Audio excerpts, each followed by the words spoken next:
Your homepage is not just a welcome mat, and while a pretty one is nice to have, it's not going to pay the bills. What will pay the bills, however, is a strategic homepage, and I'm going to show you exactly what that looks like in today's video. So when you're working on your website homepage, I actually want you to think about it as a home, like somebody knocked on your front door of your house. You're not going to want to show them every single door, right? They're not going to go through your garage. They're not going to go through your laundry room. In fact, you probably want to keep them out of certain spaces. It's the same thing with your homepage. You want to guide them on where to go next so they don't end up in your attic or something, and take this on this journey that highlights what's best on your site without giving away literally every single detail. So what comes first when you open that door? Well, you're probably going to have a good greeting like a hi, welcome to my home. I am so-and-so. And that's the same thing that you would start with on your website, a killer headline that clearly states who you help, what you do, and why are they there, right? Like, why should they stick around on your site? Because it is exactly for them. So this headline can be combined also with a sub-headline to help support if you need to. You're going to want to really be as clear as possible. Yes, it's kind of tricky to be clear and clever, but avoid being vague if you can so that people can instantly know whether they're in the right place or not. So instead of something vague like helping you reach your goals faster, you might say something like business coaching for creative entrepreneurs ready to hit consistent 10K months without burnout. That's very specific. I know that it's for creative entrepreneurs. I know that it's for 10K months, not 100K, because that's a totally different service. If I am looking for someone to help me hit 100K months, right, then I know that 10K, that's a little bit more beginner. It's not where I'm at in my journey. So you want to be as specific as possible to make sure that you are attracting the right person. Pro tip, if your website supports it, you may as well put a call to action here. A lot of people make the mistake of burying their call to action at the very bottom of the homepage, and sometimes people don't even end up making it through the whole tour. And I would hate for you to miss out on a potential lead. So if your website design supports it, you may as well send them straight to a lead magnet or straight to whatever page that you want them to go to. On my website, I have a call to action embedded in my header with a headline and a sub-headline, and it goes directly to one of my lead magnets. That's where I want people to go. It's my highest converting lead magnet. The next section is optional, but I do think it's a nice opportunity to have a little strip of as seen on logos. I don't want you to do huge testimonials here. This is not the place to have paragraphs of, oh, Marlene was so great to work with or whatever. This is not that section. What you can have is just a small strip of logos where maybe you've been a guest on a podcast, or maybe you've done even joint webinars together with other partners, or maybe you've done some guest blogging or anywhere you've been featured on.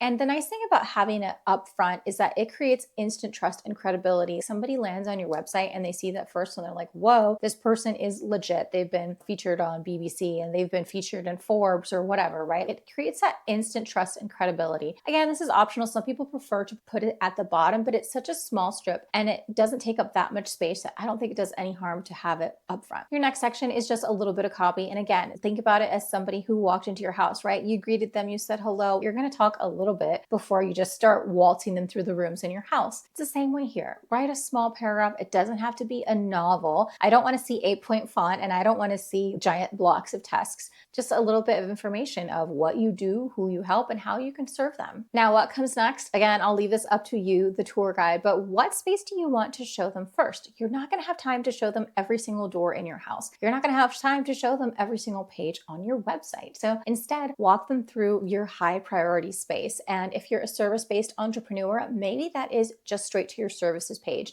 And if you offer a lot of things on your homepage, I don't want to see 5 different offerings. Maybe you just go to the services page as a whole. If you have a signature course or maybe a signature offering, again, you don't have to send people to 10 different pages. Maybe you just highlight one front and center. If you're doing this, make sure you guide them with a clear call to action to explore your services, explore your courses, or to learn more. Next up is a good spot to share some testimonials. And I like to do this with a slider, so it's just not a static block of text. But if you have any testimonials from previous clients that you've worked with or previous students from your courses, this is a nice section to just have a little slider of nice words people have said about you. If you have a blog or a YouTube channel or some kind of content, you might want to showcase some of this here. You're not going to want the whole blog roll. We're definitely not doing that anymore. I haven't seen that in a long time, but just in case you don't want to overwhelm people, but you can have a couple of snippets to invite people to read more and kind of immerse themselves a little bit more in your world. And at the bottom is where I would recommend embedding a small about you section. Some people do this a little bit higher up, and I would say that I evaluate this on a case-by-case basis with my own clients because it really depends on your niche. But for the most part, you're going to want to do that last. less, because you want the rest of your homepage to be who you help,